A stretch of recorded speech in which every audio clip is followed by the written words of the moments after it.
এই ভিডিওটো ভালকে শুনকচোন আপোনালোকে। বিজেপিৰ জন্মই হৈছে দিলৱাৰ দৰে মানুহক খতম কৰাৰ কাৰণে। দিলৱাৰ মহবুবুল এনেকুৱা ধৰণৰ যিমান মানুহ আছে সেইবিলাকক কোনো আইনৰ বিৰুদ্ধে নহয়, আইনৰ ভিতৰত থাকি খতম কৰাই মোৰ কাম। হিমন্ত বিশ্ব শৰ্মাৰ কি কাম বুজি পালে নহয়? দিলৱাৰ হুছেইন মজুমদাৰৰ নিচিনা মানুহক খতম কৰিবৰ কাৰণেহে তেওঁৰ কাম বোলে। মানে দিলৱাৰ হুছেইন মজুমদাৰক বধিবৰ কাৰণেহে তেওঁৰ জন্ম, সেই কথাও কৈছে তেওঁ। মানে কি মানুহ, মানে মুখ্যমন্ত্ৰী এজনে কেনেকে ইমান তললৈ নামি যাব পাৰে সেই কথাটো আপোনালোকে বিবেচনা কৰক। মানে আৰু এটা কথা কৈছে তেওঁ, আৰু এটা কথা কৈছে আইনৰ জৰিয়তে আপোনাক দিলৱাৰ হুছেইন মজুমদাৰক খতম কৰিব নিদিয়ে আইনে, সেই পাৰ্মিশ্যন আপোনাক নিদিয়ে। এগৰাকী নিষ্ঠাবান নিৰ্ভীক সাংবাদিকৰ বিৰুদ্ধে আপুনি যিমান চেষ্টা কৰিলেও আইনে আপোনাক সহায় নকৰে। আইনে আপোনাক বিৰোধিতাহে কৰিব। আইনে আপোনাৰ গালত চৰহে দিব। আপোনাৰ লাজ বোলা বস্তুটো আছে নে নাই?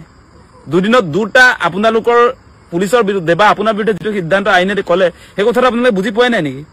আপুনি বিশেষকে আপুনি বুজি পাইছে নে নাই কথাটো? মানে কি মানুহ আপোনালোকে আকৌ এবাৰ শুনকচোন এই মানুহটোৱে কি কৈ আছে শুনক। বিজেপিৰ জন্মই হৈছে দিলৱাৰৰ দৰে মানুহক খতম কৰাৰ কাৰণে। দিলৱাৰ মহবুবুল এনেকুৱা ধৰণৰ যিমান মানুহ আছে সেইবিলাকক কোনো আইনৰ বিৰুদ্ধে নহয়, আইনৰ ভিতৰত থাকি খতম কৰাই মোৰ কাম। আইনৰ ভিতৰত থাকি দিলৱাৰ হুছেইন মজুমদাৰক আপুনি খতম কৰিব নোৱাৰে, আপোনাক খতম কৰিব নিদিয়ে। আপুনি গুলিয়াই মাৰিব লাগিব, তেতিয়াহে তেওঁ খতম হ'ব। মানে আপোনাক আইনে সেই পাৰ্মিশ্যন দিয়া নাই, সেই কথা জনালে দেখোন অৰ্ডাৰটোত, যে যি ধৰণে আপুনি এগৰাকী নিৰ্ভীক নিৰপেক্ষ সাংবাদিকক প্ৰশ্ন সোধাৰ অপৰাধত মুখ বন্ধ কৰিবৰ কাৰণে জেলত যে পঠিয়ালে, সেই পাৰ্মিশ্যনটো আপোনাক নিদিয়ে কোৰ্টে। কিয় কৈ আছে এই কথাবিলাক এনে মিছামিছিকে? দিলৱাৰক মানে বধিবৰ কাৰণে হিমন্ত বিশ্ব শৰ্মা মুখ্যমন্ত্ৰী এজনৰ মুখত সেই কথা শোভা পায় নেকি? সেই কথাটো কওক আপোনালোকে। কি কথা কৈ আছে তেওঁ আচলতে? মুখ্যমন্ত্ৰী এজনৰ আসনৰ মৰ্যাদা আছে নে নাই বাৰু? আইনে কি কলে? আইনে কলে যে দিলৱাৰ হুছেইন মজুমদাৰক যি ধৰণে আপোনালোকে ভুৱা গোচৰ তৰি তেওঁৰ মুখ বন্ধ কৰিবৰ কাৰণে পোতাশালত যে দিছে সেইটো অন্যায় হৈছে বুলি কৈছে নাই আইনে? আইনে আপোনাক সেই অনুমতি দিয়া নাই। দিলৱাৰ হুছেইন মজুমদাৰক বধিবৰ কাৰণে আপোনাক অনুমতি নিদিয়ে আইনে। আপুনি তেওঁক চিক্ৰেটলি মাৰিলে বেলেগ কথা, কিন্তু আইনে নিদিয়ে আপোনাক। আইনে দিলৱাৰ হুছেইন মজুমদাৰ ডাক ক্ৰছ কাৰেণ্টৰ এগৰাকী জ্যেষ্ঠ সাংবাদিক, তেখেতক খতম কৰিবলৈ আপোনাক নিদিয়েতো। কিয় এনেকে কৈ থাকে বাৰু? মানে এগৰাকী মুখ্যমন্ত্ৰী আচলতে মান মৰ্যাদা বোলা বস্তুটো আছে। আপুনি এনেকুৱা এগৰাকী মুখ্যমন্ত্ৰী, অসমৰ ইতিহাসৰ যি মুখ্যমন্ত্ৰী আসনৰ গৰিমা ইতিমধ্যে মানে একেবাৰে নাইকিয়া কৰি দিছে, যিটো আচলতে অসমৰ ৰাইজৰ কাৰণে দুৰ্ভাগ্য বুলি ক'ব লাগিব এই মুহূৰ্তত। গতিকে এনেকৈ চাওক আপোনালোকে যে কোৰ্টত যিটো কেছ ইতিমধ্যে গুচি গৈছে, কোৰ্টে দিলৱাৰ হুছেইন মজুমদাৰক জামিন প্ৰদান কৰিছে। সেই গোচৰটো যে অন্যায়ভাৱে দিলৱাৰ হুছেইন মজুমদাৰৰ বিৰুদ্ধে আক্ৰোশমূলকভাৱে আচলতে চৰকাৰে ব্যৱস্থা গ্ৰহণ কৰিছিলে, সেই কথা বতৰাবিলাকতো কৈছে। ইয়াৰ পাছত হিমন্ত বিশ্ব শৰ্মাই কিহৰ ভিত্তিত, কি কাৰণে আচলতে তেওঁ এনেকে কৈ আছে? এতিয়া আইনৰ ঊৰ্ধত নেকি হিমন্ত বিশ্ব শৰ্মা? তেনেহলে আপুনি আইনটো কৈ দিয়ক, যে কোৰ্টক কৈ দিয়ক, কোৰ্ট নালাগে, মই যি কম সেইটোৱে কোৰ্ট হ'ব লাগিব।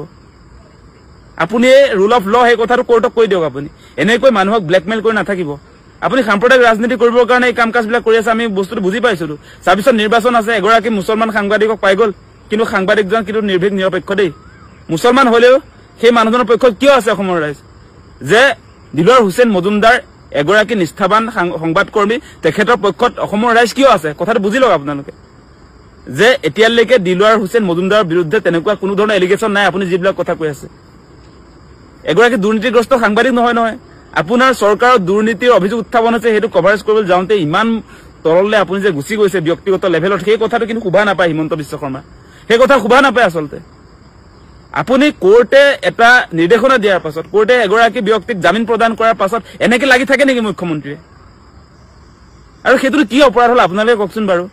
এপেক্স বেংকৰ দুৰ্নীতি কেলেংকাৰীৰ অভিযোগ উত্থাপন হৈছে, অভিযোগটো মিছা বুলিওতো কোৱা নাই, অভিযোগটো সঁচা বুলি আপোনাৰ এপেক্স বেংকৰ যিজন অধ্যক্ষ বিশ্বজিৎ ফুকনেতো কৈ আছে যে ৰাজেশ বাজাজ নামৰ মানুহজনে ২০ কোটি টকা লৈ গৈছে। সেই কথাটো তেওঁ অপেনলি কৈ আছে দেখোন, আৰু সেই কথাটো সকলোৱে জানে।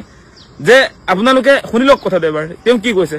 এটা কথা হ'ল, এপেক্স বেংকত এটা ঘটনা ঘটিছিল য'ত ৰাজেশ বাজাজে প্ৰায় ২০ কোটি টকা বেংকৰ কৰ্তৃপক্ষৰ যি বৰ্ড অফ ডাইৰেক্টৰ বা বাকীবিলাকে গম নোপোৱাকৈ ব্ৰাঞ্চ মেনেজাৰৰ লগত লগ হৈ একাউণ্টৰ পৰা উলিয়াই লৈ গৈছিল। এইটো এনেকুৱা নাছিল। আপোনাৰ প্ৰশ্ন সুধিছিলে, সেইটো বেয়া কাম কেনেকে হ'ল? আপুনি যিটো কথা কৈ আছে, দিলৱাৰ টিলৱাৰৰ কথা যে কৈ আছে, আপুনি দিলৱাৰ টিলৱাৰৰ লগত আপুনি লাগি নিজে হাৰিলেহে। দুদিনত দুটা কাণতলীয়া চৰ পৰিছে নাই আপোনাৰ গালত?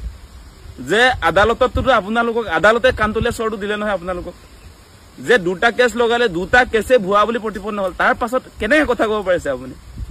দিলৱাৰ এগৰাকী ধৰ্মীয় সংখ্যালঘুৰ মানুহ, আপোনাৰ শত্ৰু ধৰি লৈছো, তেওঁৰ হাতত আপোনাৰ যে পৰাস্ত হ'ল, এতিয়া দিলৱাৰৰ হাতত হিমন্ত বিশ্ব শৰ্মাৰ কেনেকে পৰাস্ত হ'ল? দুদিনত দুটা চৰটো খাইছে ন আপোনালোকৰ চৰকাৰে আপুনি বিশেষকে আদালতেতো চৰটো দিছে প্ৰচণ্ড চৰ খুদাইছে আপোনাক আপুনিতো বেয়া কাম কৰিছে বুলি যাৰ কথা কৈ আছে দিলৱাৰ হুছেইন মজুমদাৰ দা ক্ৰছ কাৰেণ্টৰ সাংবাদিক এতিয়া বেয়া কাম কৰিলে বুলি আপুনি ক'লে কিন্তু কোৰ্টে দেখোন আপোনাৰ কথাটো নুশুনে কোৰ্টে আপোনাক কৈছে যে আপুনি বেয়া কাম কৰিছে বুলিহে কৈছে আপুনি ভুৱা গোচৰ তৰি দিলৱাৰ হুছেইন মজুমদাৰক ফচাইছে সেই কথাই কৈছে কোৰ্টে গতিকে লাজ আছে নাই আপোনাৰ হিমন্ত বিশ্ব শৰ্মাৰ লাজ আছে নাই সেই কথাটো কৈছে মানে লাজ চৰম বস্তু অলপ থাকিব লাগে এতিয়া সাংবাদিকক মুখ বন্ধ কৰিবৰ কাৰণে তেওঁ যি ধৰণে অপচেষ্টা কৰিছিলে কিন্তু আপোনাৰ যি ষড়যন্ত্ৰ এইটো উফৰাই দিলে কোৰ্টে উফৰালে নাই কওক আপোনাৰ লাজ নাই সেইকাৰণে বুজি পোৱা নাই দিলৱাৰৰ ভূতে আপোনাক খেদি ফুৰিছে সেইকাৰণে আপুনি দিলৱাৰ তিলৱাৰ পিছে লাগি আছো বুলি যে কৈছে যুঁজি আছো বোলে যিমান পাৰিছে আপুনি বোলে তাৰ কাৰণে গালিও খাইছে আপোনাক গালি দিব এইটো মানুহে আপোনাক গালি দিব য'ত লাগিব লাগে তাত লগা নাই এতিয়া আপুনি যিটো কাম কৰিলে সেইটোতো আপুনি এক্সপ'জ হৈ গ'ল আৰু যোৱাকালি আমাৰ সাংবাদিক বন্ধু কেইজনমানে কৈছে যে পুলিচবিলাক যিবিলাকে দিলৱাৰ হুছেইন মজুমদাৰ